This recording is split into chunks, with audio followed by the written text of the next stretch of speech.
good afternoon to you and welcome to KTN Business Today. We have a lot lined up for you on this particular 30th day of October 2019. We shall be taking a special focus on the cost of land in the country, where we are seeing the latest report by House Property Index has shown land prices have more than quadrupled. What does this mean? What are the fundamentals around this? We have all this here on the show this afternoon. Well, also on the program, we shall also be taking a look at the visit by President Uhuru Kenyatta to Saudi Arabia. What should we anticipate as a country? Here on KTN Business Today, we have all the answers for you in a short while. But first things first, let's start off with a look at how the money markets are performing on this day.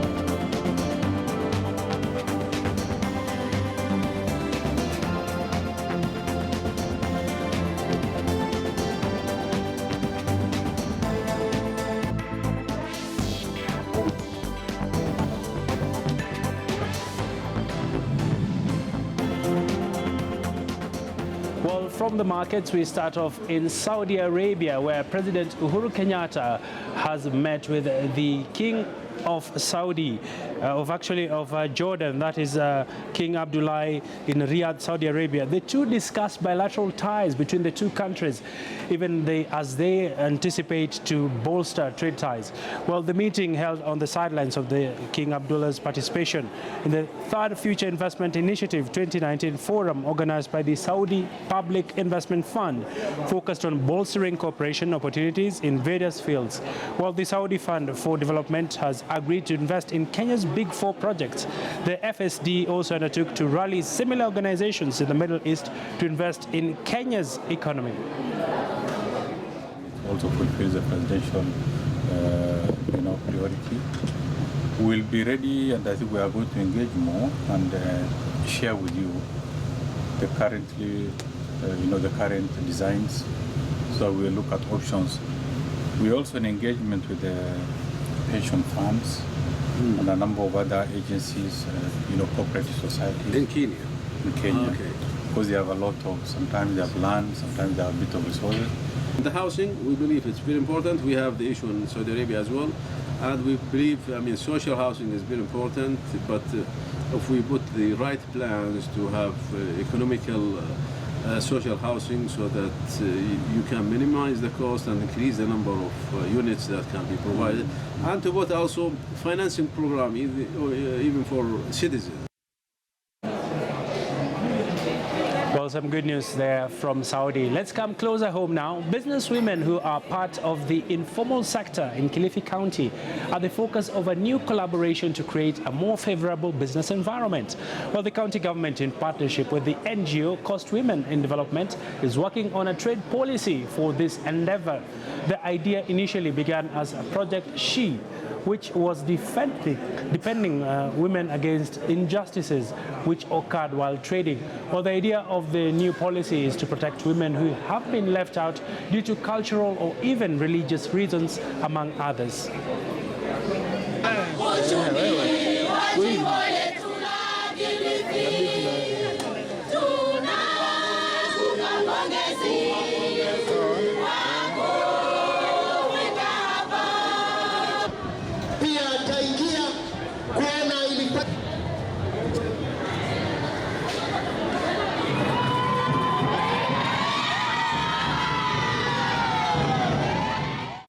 Tumepatia fedha zaidi ya milioni 100 katika mwaka wa kifedha huu wa 2019-2020 kwa wafanyabiashara ambao wamejiweka katika vikundi na pia katika vyama vya ushirika. Fedha hizi ambazo tunapatiana kama serikali ni fedha ambazo hazina riba kabisa, no interest loans, ili kuhakikisha kuwa tunapatia empowerment kina mama, wazee na pia vijana katika county.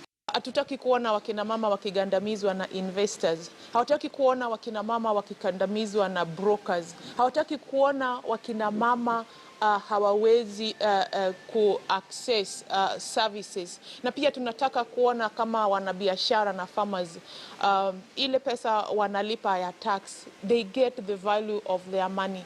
Hatukusema ati sisi ni wanaume, la, tulisema sisi shirika letu linasimamia wanaume, kina mama, kina baba, watoto, wote, bora ufanye biashara, hata kama ni biashara ndogo. Na tuliweza kuwakusanya kina mama wengi ambao wako sokoni, kwenye vyama vya kutupeana mikopo midogo midogo. Well, the Kenya Veterinary Board is seeking 1.18 billion shillings in order to facilitate its 2018-2002 strategic plan. The 5-year plan launched in Nairobi aims to, among others, enhance the livestock sector through ascertaining provision of quality veterinary services in order for the Kenyan product to stand out in the market.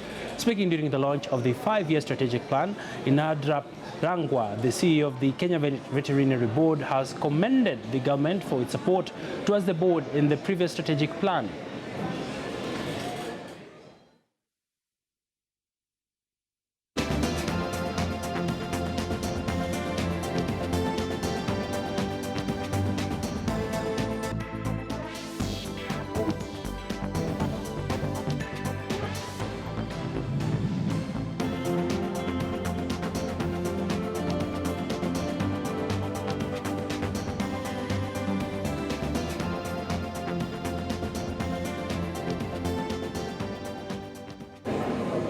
Well, the third quarter of the 2019 noted a slight increase in land prices, with the low middle income households opting for longer journeys home in search for cheaper rent.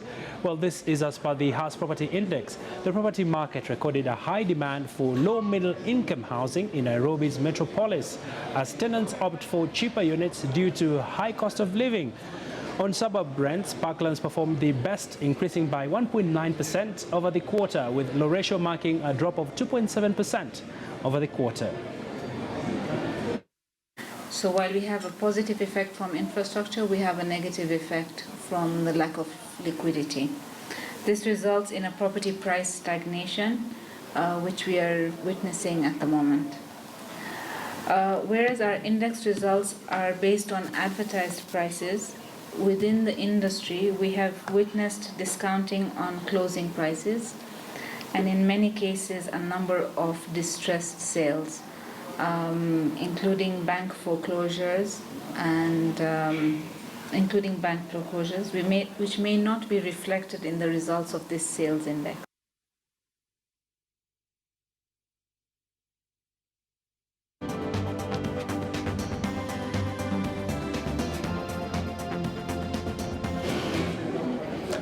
Well, a lot's happening in matters to do with the cost of land, and even as we focus on matters land, one of the factors that do affect land prices is the population of a particular area. This, on many instances, is determined by rent prices.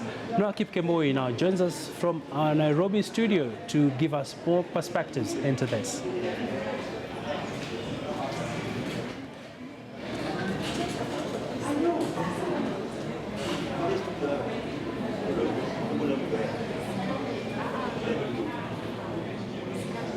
Well, a very good afternoon to you, Abi. You know, the earlier story that you just highlighted on how Kenyans are preferring to commute from farther places to save on rent is real. And the big question is about the liquidity in the market. There is no much money moving around. So people are looking for spaces where they can save money. And one of the spaces that you can save some good money is when it comes to rent. So instead of staying closer to town where there is a lot of, rents are a little bit higher, you opt to stay farther and get some, some return on your rent, which is better compared to closer to town. And we have seen now a lot of metropolis towns growing up. Speaking of Thika, a lot of people, because of the convenience of Thika superhighway, they prefer to, go longer distances every morning and evening in preference to staying closer, and in return they're getting better houses. But another issue about now the suburbs, the towns in within. Let's take for example Nyari and Loresho. These are towns that are suburbs, and they have also recorded a little bit of an increase when it comes to matters. Rent is about connection, infrastructure. There's just the completed Red Hill Wayaki Way, which connects people, and it makes it very easy for movement of people to those particular areas. So you find people are preferring to go into those particular spaces.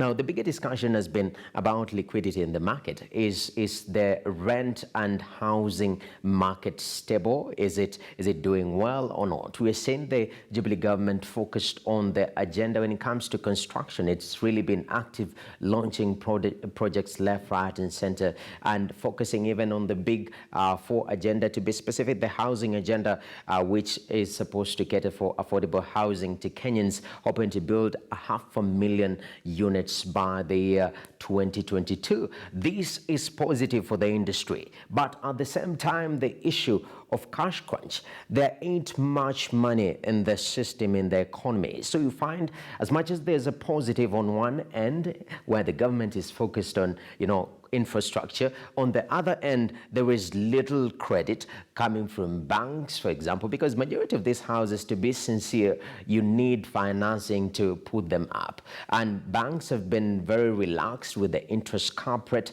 They're not giving out loans as frequent as they used to. And this is one of the concerns of people, even in the infrastructure and in the housing sector. They're calling for the repeal of this particular red cap so that it's a free market and people can be able to take loans, based on their security and whatnot. So these two forces have been pushing and pulling each other, and to some extent, it's left the housing sector a little bit stagnant. But the low middle income housing is experiencing a boom, and a lot of boom is happening in the metropolis towns away from Nairobi, where people are opting to go stay far. At least they get affordable rents. And in return, they're saying, okay, we'll sacrifice our fare. If I have to pay more, that's okay, but let me get some better house at an affordable price, even if it is far. And that is what we are seeing happening in Nairobi, to be specific. A lot of movements in and out of the city, which again, it's a good thing. Today, I'll be focusing on land prices, and prices of land oftentimes is affected by the population of the place. So for example, before devolution, in a lot of counties, for example, Kakamega County, you'll go down in Kakamega County, in one of the towns in Kakamega County, and you'll get land at very affordable rates. But with devolution now, we have government centered and reaching to the people. We are seeing escalation in land prices, and this is Kenya opening up. And this escalation in land prices oftentimes is about population. When we have people staying in a particular space, you have the land prices, surge upwards. They come up and it becomes a little bit more expensive. But that notwithstanding, when it comes to matters rent in Nairobi, the population has said that it is indeed a very sensitive issue, that people are hoping to stay far from Nairobi, but pay better rent or more affordable rent here. Over to you, Avi. Thank you so much, Noah, for those insightful perspectives. Well, I want us now to look at some interesting aspects around the cost of land. And if you can join me on our Super Bowl right now, we should be having those details in a short while. Just to give you some interesting aspects around how land prices have been appreciating since 2007 to 2019. If we have that, we should soon be able to have it here on the screen. Well, we should be sorting it out in a short while from now. But when you look at the numbers, for instance, Upper Hill is the best performing area in terms of the cost of land per acre. Upper Hill land is fetching at about 500